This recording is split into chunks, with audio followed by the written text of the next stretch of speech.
Bienvenidos a La mente y sus cicatrices. Soy Pablo de Lorenzo, psicólogo experto en trauma y acoso. Otra vez más, estamos en miércoles de malos viajes, un pequeño anexo al libro Los malos viajes, los infiernos de la química, recientemente publicado en Amazon, en formato tapa blanda, tapa dura y Kindle. Últimamente me habéis escrito varias personas por el Instagram, que es Peder Psicología, preguntándome sobre una sustancia bastante peculiar, que es el adrenocromo. Y no puedo resistirme a esta petición, así que os voy a hablar de lo que es el adrenocromo, pero empezaremos primero del mito, la conspiranoia y luego la realidad. Así que vamos a ello.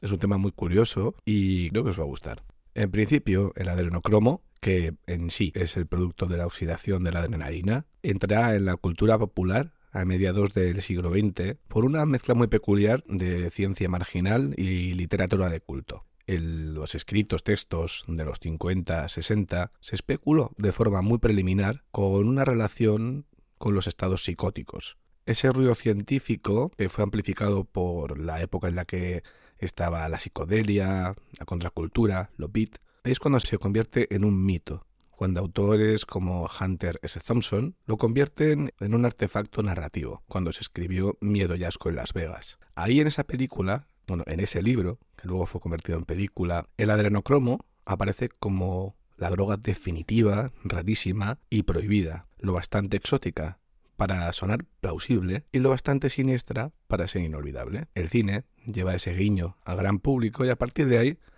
Internet hizo el resto. ¿Cuál es el tema central? El adrenocromo dentro del mito. Se crea un esquema de sustancia liminal, algo entre lo médico y lo místico, que supuestamente no circula en mercados comunes y que se obtiene mediante rituales oscuros. La palabra ayuda además. Adreno evoca adrenalina, miedo, peligro, un pico fisiológico y cromo suena a color, halo, resplandor, como una experiencia sensorial intensa. Semánticamente es una munición bastante buena para el mito, la verdad. ¿Y cuál es su narrativa? Que se va a basar en la escasez y el tabú. Como toda mitología potente, necesita esa escasez, ese secreto y sacrilegio. Este adrenocromo mítico cumple las tres. Primero, escasez. Es casi imposible de conseguir. Es reservado a las élites.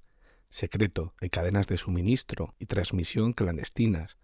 Insiders, iniciados. Y luego sacrilegio, que es parte también de la conspiranoia. Su obtención estaría ligada, en el imaginario y no en la realidad, a traspasar límites morales. Estos límites morales luego os cuento un poco. Ese tabú magnifica el aura de poder. Si alguien cruza esa línea, por algo será. Dentro de la narrativa de Miedo y asco en Las Vegas, en relatos cortos, foros y películas como esta que he dicho, el adrenocromo funciona como un MacGuffin químico. ¿Qué es un MacGuffin? Os preguntaréis. Son objetos que dentro de las películas o dentro de la ficción funcionan como un objeto misterioso que nunca se termina de definir del todo. Por ejemplo, un MacGuffin muy interesante. Si habéis visto Pulp Fiction, sabréis que hay un maletín que al abrirlo brilla un montón. No se sabe qué hay, pero parece de alto valor. Eso sería un MacGuffin. Si queréis investigar un poco más sobre la palabra, buscadlo porque es muy interesante. Volviendo al adrenocromo. En este caso permite explicar conductas extremas, rejuvenecimientos improbables, visiones místicas o decisiones psicopáticas sin entrar en matices psicológicos. Sería una llave narrativa para abrir puertas que de otro modo exigirían explicaciones complejas. O sea, simplifica mucho la trama,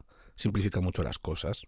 Es algo que cambia la narrativa. Y vamos a una parte muy interesante, que son los efectos que se le atribuyen al adrenocromo según el mito. También tenemos que tener en cuenta que esto es leyenda, no es lo que ocurre en la realidad. En principio va a haber efectos neuropsicológicos como de otro mundo. Encontramos que habría una hiperlucidez depredadora. Se describe un estado de mente de bisturí, atención como un láser, pensamiento frío, capacidad estratégica aumentada. Sería una lucidez sin empatía, ideal para jugar al ajedrez con la realidad, como una superinteligencia situacional. Por otro lado, tendríamos una euforia, un poco tenebrosa, un como paradójico de euforia eléctrica con un fondo de oscuridad deliciosa. Como si el miedo se invirtiera y se volviera combustible. La valentía temeraria se sentiría como placer por el riesgo. Estarían unidas. En siguiente lugar tenemos la sinestesia y visión cromática del tiempo. Hay relatos que hablan de ver el tiempo como capas de color o escuchar pensamientos ajenos como si fueran timbres. Diríamos que sería una percepción expandida, casi precognitiva. Rozamos aquí casi con los superpoderes. También habría una aparición de una empatía instrumental. No empatía afectiva, sino una capacidad de lectura fría del otro para poder manipularlo mejor. Sería como una especie de detector de debilidades humanas. También aparecería tolerancia a la disonancia, una capacidad para sostener ideas contradictorias sin angustia, lo que facilitaría mentir, improvisar y vivir en máscaras, lo cual, significaría como una especie de flexibilidad cognitiva antinatural, propia de psicópatas absolutos. Luego tenemos también los síntomas que estarían reservados a la élite, de tipo somático. Uno de ellos sería el rejuvenecimiento y una gran longevidad, piel más tersa, ojos brillantes, recuperación acelerada de enfermedades. Es como un efecto antiedad casi vampírico. Otro de estos efectos sería la energía inagotable, una resistencia física y mental que desafía al sueño y a la fatiga, como si fueran pilas infinitas, pero para las altas esferas, para los presidentes, para los empresarios.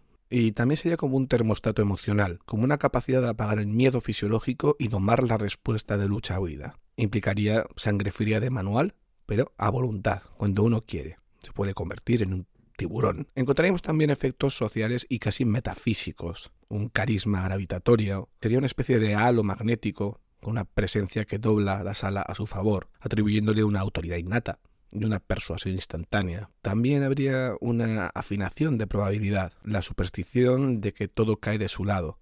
Contratos, juicios, inversiones. El adrenocromo actuaría como un lubricante del destino. Es como si, al tomarlo, la suerte se decantase hacia ti. Otro punto importante sería el blindaje moral, en el que el consumo simbólicamente le aparta a la persona del rebaño, sigue otras reglas y otra ética. Sería como una licencia para transgredir sin un coste interno. Terminando con la parte del mito, veremos que el adrenocromo mítico no es una molécula, es un artefacto cultural, como hemos dicho, un MacGuffin, un elemento... Sí, un elemento utilizado en la narrativa de películas, de series, que condensa 3 promesas humanas: poder sin límite, percepción sin duda y tiempo sin desgaste. De ahí pasaríamos al mundo de la especulación y caldo de cultivo a temas conspiranoicos que se han basado en el mito. Recordemos el núcleo del mito conspirativo. Es una sustancia totémica en el que el adrenocromo sería una droga de élites que se obtiene del miedo humano, supuestamente más potente si la víctima es joven. Tendría un beneficio mágico que promete rejuvenecimiento, longevidad, lucidez depredadora y carisma, que a veces se adorna con poderes casi místicos. Cadena clandestina, existiría un mercado global protegido por gobiernos, megacorporaciones o sociedades secretas. Y siempre hay como pruebas inminentes. Parece que hay filtraciones que van a salir, testimonios anónimos,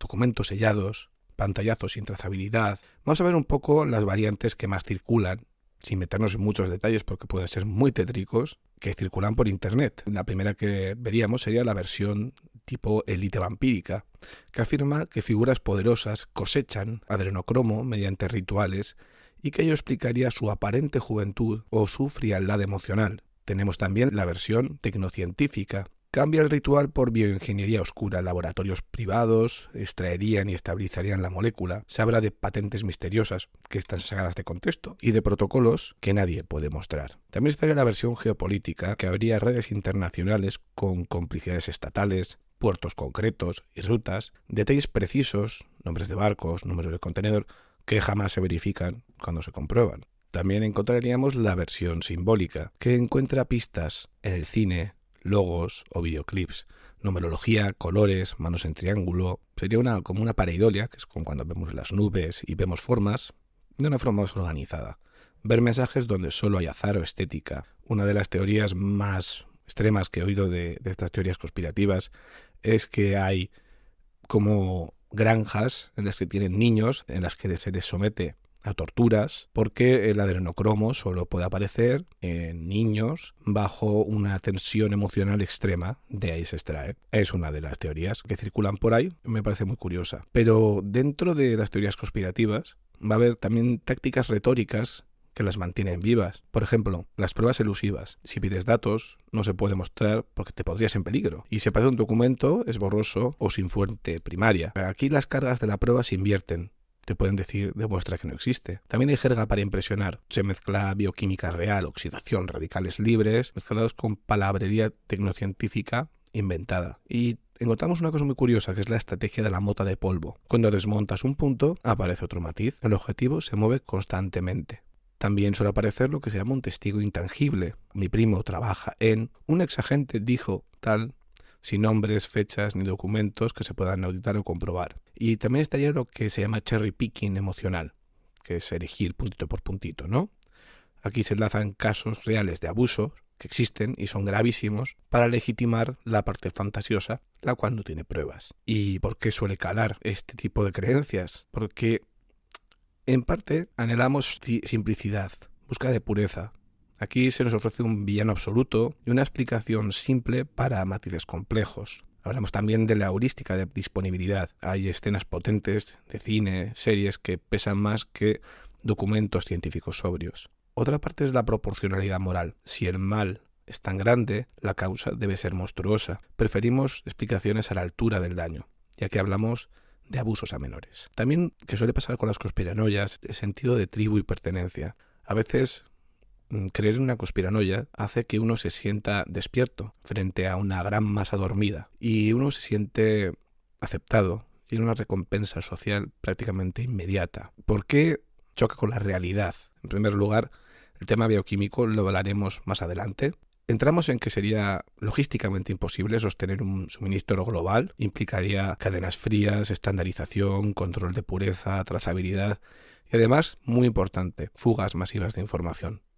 No hay nada de eso. Habría también incentivos y sustitutivos. Si existiese algo con tal valor como lo que he comentado en el mito, veríamos derivados, análogos, sintéticos y mercados paralelos visibles, pues donde habría papers científicos, patentes serias, ensayos, incautaciones. No hay ninguna. Tampoco hay evidencia judicial, décadas de filtraciones, troles y promesas de inminente revelación, cero pruebas forenses verificables sobre fabricación, distribución o consumo de adrenocromo recreativo. Y una vez vista la conspiranoia, vamos a la ciencia y los efectos reales. ¿Qué es el adrenocromo? Claramente, es lo que sale cuando la adrenalina, que es la hormona del subidón del miedo, se oxida, es decir, cuando se oxida igual que el hierro, se oxida y se pone marrón. Es una sustancia inestable que cambia rápido y se estropea con facilidad. No es algo que puedas guardar en un frasquito y usar cuando quieras. ¿Cómo aparece? En el cuerpo. Pues tu cuerpo no fabrica adrenocromo a propósito. La adrenalina normalmente se desmonta por otras vías más seguras y conocidas. Se puede dar que en situaciones de estrés oxidativo, con muchos agentes oxidantes dando vueltas por el cuerpo, puede aparecer un poquito de adrenocromo de forma local y pasajera, pero no se acumula ni circula como una poción. Aunque en laboratorios se puede obtener oxidando adrenalina con productos químicos. Pero también, como hemos visto, se degrada enseguida y por eso no hay un mercado serio ni un uso médico extendido del adrenocromo como tal. En cuanto a los efectos, no hay pruebas de que el adrenocromo provoque colocones fuertes, visiones ni superpoderes. En medicina se intenta probar derivados. No el adrenocromo puro, pero para temas de sangrado leve. Incluso ahí los resultados son bastante modestos o nulos. En estudios de laboratorios a dosis altas puede molestar a las células porque genera oxidación intensa e interna. Eso no es una propiedad mágica, es más bien una señal de daño, no de poder. ¿Y por qué no encaja con la leyenda, como hemos comentado? Ya a nivel bioquímico. Se estropea rápido, es difícil fabricarlo, guardarlo y dosificarlo con precisión. El cuerpo no lo produce en cantidad, mínimo y puntual. No hay rastro clínico ni forense de un consumo recreativo real. Y si de verdad rejuveneciera o diera hiperlucidez, ya habría empresas, patentes, ensayos y versiones mejoradas. No lo hay. Pero yendo un poco más allá, ¿cómo se sentiría realmente el adrenocromo? Comparándolo con todas esas fantasías que hemos comentado al principio. Con evidencia sólida en humanos, pues lamentablemente no tenemos un perfil subjetivo que se pueda reproducir. No hay estudios clínicos de calidad que describan efectos conscientes específicos tras tomar adrenocromo. Lo poco que existe es histórico o marginal y no se replicó bien.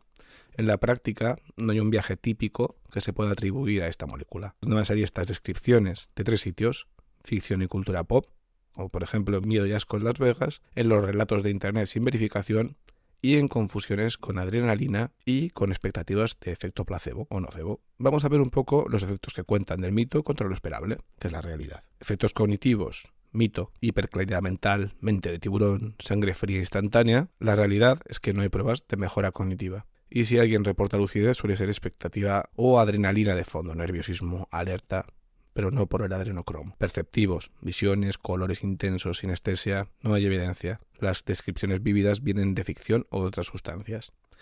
A nivel emocional, mito nos dice que euforia oscura, valentía temeraria, carisma magnético, y no está ligado a un estado emocional consistente. La adrenalina sí puede dar sensación de empuje o alerta, pero eso es otra molécula y otra historia. Y a nivel corporal, el mito nos dice que nos da una energía inagotable, rejuvenecimiento, y en la realidad no hay base.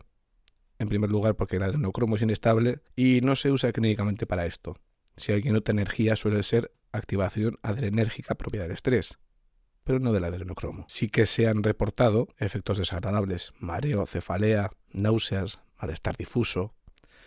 Y esto es inespecífico y podría deberse a 1000 causas, desde el estrés a otras sustancias, pero no define un perfil adrenocromo. Y cortando el rollo a aquellas personas que pensaban que esto realmente tenía una base real, lamento decir que el adrenocromo real es básicamente una curiosidad química que a veces aparece cuando la adrenalina se oxida. Es inestable, no da superpoderes, no sirve como droga de ocio ni como elixir antiedad, porque no existe un conjunto de efectos subjetivos propios del adrenocromo, ni que se hayan demostrado en humanos. Lo que se cuenta es euforia oscura, visiones, carisma instantáneo. Es mitología o expectativa, no farmacología comprobada. Y hasta aquí llega este episodio de hoy de Miércoles de Malos Viajes. Recordaros que tenéis el libro que he comentado, echadle un ojito si queréis. Recordad que tenéis el correo electrónico en la mente y sus cicatrices @gmail.com para cualquier consulta o duda o incluso propuesta de tema, como ha sido hoy. Muchas gracias por estar ahí, por escuchar, y nos vemos en el próximo episodio.